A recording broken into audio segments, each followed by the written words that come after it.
In today's video, I'm going to teach you how to stream music with Dropbox. If you've already uploaded your songs to Dropbox, you can turn your browser into a simple, private music player in just a few clicks.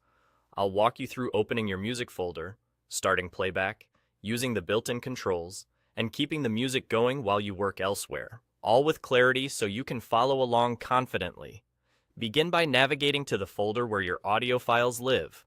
Dropbox supports common formats like MP3 and WAV, and it even handles high-quality FLAC files. As long as your uploads have finished processing, you're ready to listen. If audio fidelity matters to you, FLAC preserves more detail, while MP3 keeps file sizes smaller and loads quickly.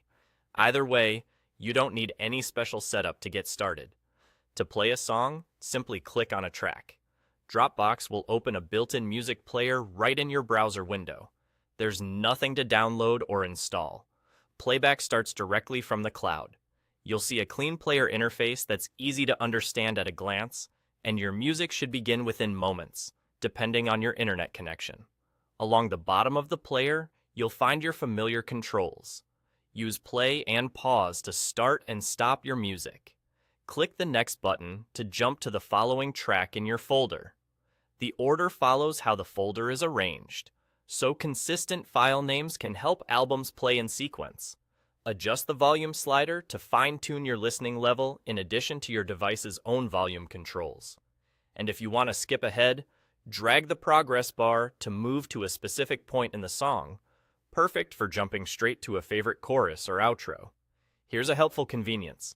You can minimize the player and continue browsing your other files while the music keeps playing in the background.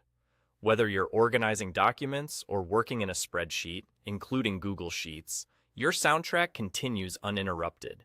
You'll still have quick access to the player controls, so you can pause, skip, or adjust volume without breaking your workflow. It's a simple way to enjoy your library without juggling extra apps. That's all you need to stream your music with Dropbox. Open your folder, click a track, manage playback with the controls, and keep listening while you work. Your music, streamed anywhere. You're all set. Done.